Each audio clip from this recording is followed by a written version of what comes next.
السلام علیکم سامعین، 20 صفر مظفر ہے، 18 ستمبر ہے۔ سوشل انڈیا نیوز میں آپ کا خیر مقدم ہے۔ خبر کا عنوان ہے دارالعلوم دیوبند سروے کے خلاف نہیں ہے، اور یہ کہ ہر جائز کام میں کوئی جائز کام ہے تو حکومت کا تعاون کیا جائے، اور یہ کہ جو اہل مدارس ہیں، ذمہ دار ہیں، بڑے مدارس ہیں، وہ اپنے یہاں اس عصری علوم اور 10ویں تک کا انتظام کریں۔ اور مزید آج دارالعلوم دیوبند میں جو میٹنگ ہوئی ہے، جہاں سینکڑوں مدرسے کے ذمہ داران شریک ہوئے ہیں، وہاں کیا ہوا ہے، اس سلسلے میں اس نامہ نگار نے جامعہ فلاح درین بلاسپور کے محتمم اور شیخ الحدیث مولانا اسماعیل صادق کا تفصیلی انٹرویو لیا ہے، جو پیش خدمت ہے۔ اس سے اندازہ ہو جائے گا کہ وہاں کیا ہوا ہے۔ اس کے بعد بھی کسی کو کوئی اشتباہ رہ جائے تو برائے مہربانی ہمیں کمنٹ میں پتہ کر سکتا ہے یا واٹس ایپ پہ پوچھ سکتا ہے۔ ہمارا نمبر ہے 96 27 70 90 14۔ بسم اللہ الرحمن الرحیم۔ سامعین، 20 صفر مظفر ہے، 18 ستمبر ہے۔ سوشل انڈیا نیوز کا یہ نامہ نگار آج ام المدارس دارالعلوم دیوبند کی رابطہ مدارس کی اہم میٹنگ میں شریک ہوا ہے۔ یا ماشاءاللہ سینکڑوں ارباب مدارس اور دینی مدارس کے ذمہ داران شریک رہے ہیں۔ دارالعلوم دیوبند کے اس اجلاس میں اہم میٹنگ میں کیا ہوا ہے، کیا اعلان میں پڑھا گیا ہے، اس بارے میں ہمارے ساتھ میں جامعہ فلاح درین بلاسپور کے محتمم اعلیٰ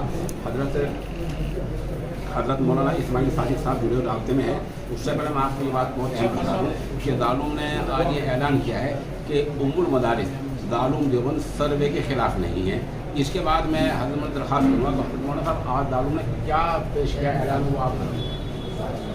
بسم اللہ الرحمن الرحیم۔ دارالعلوم دیوبند نے جو اعلامیہ جاری کیا، خاص طور سے حضرت مولانا سید ارشد عالیہ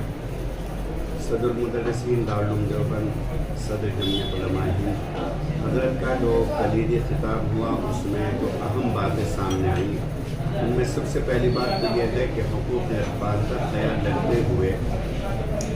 مدارس میں طلباء کو مارنے پیٹنے کے طریقوں کو آج سے ہی مکمل ترک کر دی جائے، یعنی کہ بالکل طلاق دے دی،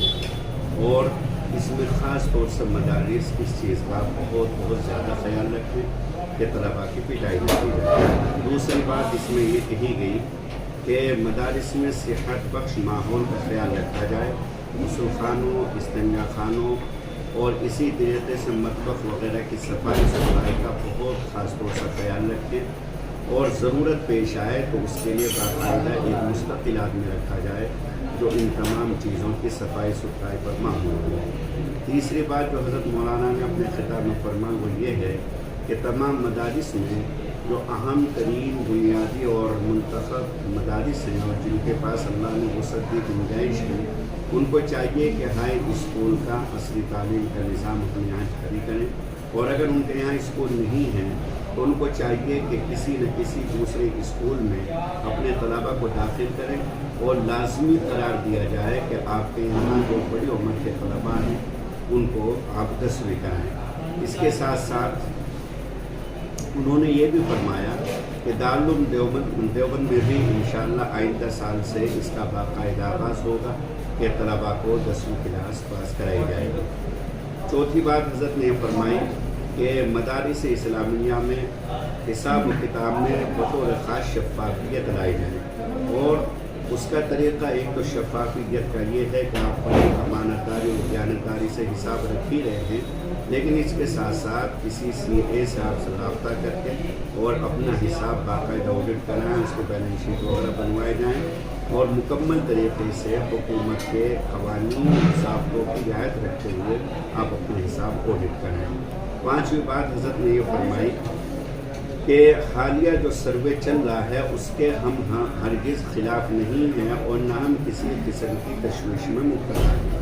پہلے جو ہمارے ذہنوں کے اوپر ایک فکر سوار تھی، الحمدللہ سروے کی رپورٹ سامنے آنے کے بعد اور مختلف اہل مدارس سے جو گفتگو ہوئی ہے، اس کے تناظر میں ہم محسوس کرتے ہیں کہ یہ سروے مدارس کے خلاف نہیں ہے، اور حکومت کو اس کا قانون برآں حق حاصل ہے۔ اس لیے سروے والے آئیں تو خندہ پیشانی سے ان کے ساتھ پیش آئیں، اور جو چیز وہ طلب کریں، 11 سوالات ہیں، ان کا آپ تسلی اور اطمینان پر جواب دیں۔ اسی طریقے سے حضرت نے یہ بات فرمائی کہ ملک کو جیسے عصری تعلیم یافتہ یعنی کہ ڈاکٹر اور انجینئر اور اسی طریقے سے پروفیسر سائنٹسٹ وغیرہ کی ضرورت ہے، اسی طریقے سے ہمیں امت مسلمہ کو ایک عمدہ حافظ قرآن، قاری اور عالم دین اور بہترین مفتی اور بہترین مدرس اور معلم اور خطیب اور ائمہ اور مؤذنین کی بھی ضرورت ہے۔ لہذا ہم عصری تعلیم کا نظام جاری رکھتے ہوئے انشاءاللہ اس نظام کو چونکہ تو برقرار رکھیں گے، بلکہ اس میں اور زیادہ انشاءاللہ استحکام لائیں گے اور اس میں اور زیادہ مستقبل پیدا کی جائے گی۔ اس کے ساتھ ساتھ آپ نے فرمایا کہ حدود شرع میں رہتے ہوئے جائز معاملات میں حکومت کا ہر ممکن ہم تعاون کریں۔ مقابلہ آرائی کی فضا نہ ہم نے کل بنائی تھی اور نہ ہم آج بنا رہے ہیں، اور نہ ہمارا یہ ارادہ ہے کہ ہم حکومت سے مقابلہ کریں۔ حکومت کو بھی چاہیے کہ ہمیں اپنا معاون سمجھیں۔ ہم حکومت کے معاون ہیں، لہذا حکومت کو بھی اس بات کی ضرورت ہے کہ وہ یہ سمجھے کہ ہم ملک کے لیے ہر طریقے سے مفید ہیں، نفع بخش ہیں اور ہم حکومت کے معاون ہیں۔ اسی طریقے سے نمبر 10 بات اس میں نمبر 9 بات یہ ہے کہ مدارس اسلامیہ کے جو ذمہ دار حضرات ہیں، محترم حضرات ہیں، ملزمہ ہیں، تو وہ ہمت اور حوصلے کے ساتھ باہمی ربط اور باہمی تعاون اور آپس میں ایک دوسرے کی مدد کریں۔ 10ویں بات آپ نے یہ فرمائی کہ جو اہم بات ہے، اور میں سمجھتا ہوں کہ یہ تمام باتوں کا نچوڑ اور خلاصہ اور سب کی یہ بنیاد ہے کہ مدارس اسلامیہ کے جو اساتذہ ہیں، جو ذمہ دار حضرات ہیں، ان کو چاہیے کہ انابت اللہ کا خاص اہتمام کریں۔ اللہ کی طرف زیادہ سے زیادہ روئیں، خلوتوں میں اللہ کے سامنے روئیں، اللہ کے سامنے عاجزی کریں، اللہ کے سامنے گنائیں دعاؤں کا اہتمام کریں۔ جب ذمہ دار حضرات اور اساتذہ اس کا اہتمام کریں گے تو انشاءاللہ طلباء کے اندر اس کے بڑے مثبت اور مفید اثرات مرتب ہوں گے۔ یہ بطور خاص بات حضرت والا نے فرمائی، اور بھی مختلف حضرات نے مختلف باتیں اپنے واعظ میں اور اپنے بیانات میں ارشاد فرمائی ہیں، لیکن تمام باتوں کا خلاصہ یہی ہے کہ سروے ٹیم اگر کہیں پہنچے تو بہرحال ان کو تعاون کریں، اور اگر میڈیا بھی کہیں پہنچتا ہے تو ان کے ساتھ بھی خلق پیشانی سے پیش آئیں اور ان سے گفتگو کریں۔ اللہ رب العزت ہم سبھی کو ان تمام باتوں پر عمل کو توفیق بخشے، اور ہم آپ کو مشکور اور ممنون ہیں حضرت مولانا۔ سوال میرا بس یہ ہے آخری آپ سے کہ تقسیم وطن سے پہلے لگ بھگ 1 صدی پہلے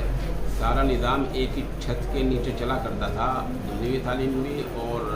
دینی تعلیم بھی، تو کیا ہم اسی نظام کی طرف بڑھ رہے ہیں کہ ایک چھت کے نیچے سارا نظام ہو جائے؟ حضرت مولانا سید ارشد مدنی صاحب دامت برکاتہ نے اپنے خطاب میں بات کی ہے۔ حضرت مولانا نے فرمایا کہ ایک نظام تھا جس کو حضرت مولانا قاسم صاحب نانوتوی رحمۃ اللہ علیہ جو بانی تعلوم ہیں انہوں نے مرتب کیا تھا، اور ان کا مرتب کرتا نظام ایسا تھا کہ جب کوئی عالم دین بن کر کے نکلتا تھا تو وہ عصری تعلوم کا ماہر ہوتا، عصری علوم کا ماہر ہوتا تھا، اور وہ جغرافی چیزیں اور وہ سائنس کی بنیادی چیزیں اور اسی طریقے سے میتھ حساب وغیرہ۔ تو میں سمجھتا ہوں کہ انشاءاللہ آئندہ فضا ایسی بن رہی ہے کہ ایک عالم دین جب علم حاصل کر کے مدرسے سے نکلے گا تو انشاءاللہ اس کے پاس وہ تمام تر چیزیں اور وسائل ہوں گی جس کو اس کی اس دنیا میں ان حالات میں ضرورت ہے۔ السلام علیکم۔